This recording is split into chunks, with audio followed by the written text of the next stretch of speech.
Good afternoon, good evening, good morning, depending on which part of the world you come from.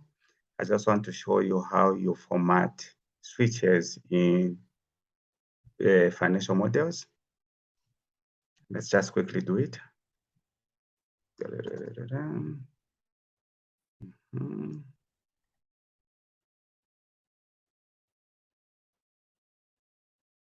Trying to create a validation list.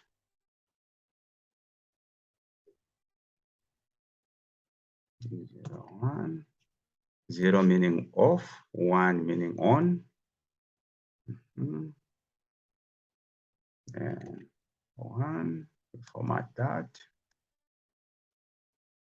So say if it is on, 1 represents on, 0 represents off. So I'll do that.